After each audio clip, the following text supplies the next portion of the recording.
कंजूस और उसका सोना। एक गांव में एक अमीर जमींदार रहता था। वह जितना अमीर था उतना ही कंजूस भी।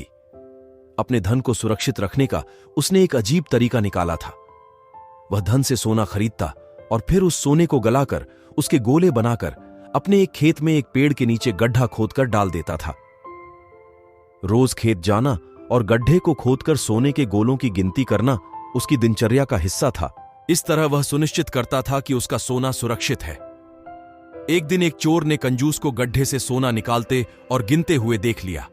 वह छिप गया और उसके जाने का इंतजार करने लगा।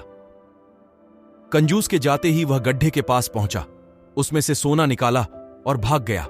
अगले दिन जब कंजूस खेत में गड्ढे के पास पहुंचा तो सारा सोना गायब देखकर रोने चीखने लगा। उसके रोने की आवाज वहां से गुजरते एक राहगीर के कानों में पड़ी तो वह रुक गया। उसने कंजूस आदमी से रोने का कारण पूछा तो कंजूस आदमी बोला, मैं लुट गया, बर्बाद हो गया, कोई मेरा सारा सोना लेकर भाग गया, अब मैं क्या करूंगा? सोना किसने चुराया, कब चुराया? राहगीर हैरान हो गया। मुझे नहीं पता कि चोर कब यह गड्ढा खोदकर सारा सोना लेकर भाग गया। जब मैं यहां पहुंचा तो सारा सोना गायब हो चुका था।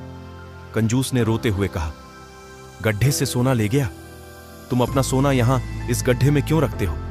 अपने घर पर क्यों नहीं रखते?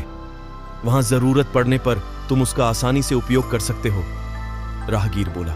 कंजूस ने कहा, मैं अपने सोने को कभी नहीं छूता, मैं इसे संभाल कर रखता हूं और हमेशा संभाल कर रखता, अगर उस चोर ने इसे चुराया ना होता। यह सुनकर यात्री ने जमीन से कुछ कंकड़ उठाए और उन्हें गड्ढे में डाल दिया और कहा, अगर ऐसी बात है तो इन कंकड़ों को गड्ढे में डाल दो और इसे मिट्टी से ढक दो और कल्पना करो कि यही तुम्हारा सोना है, क्योंकि इनमें और तुम्हारे सोने में कोई अंतर नहीं है। यह भी किसी काम के नहीं और तुम्हारा सोना भी किसी काम का नहीं था।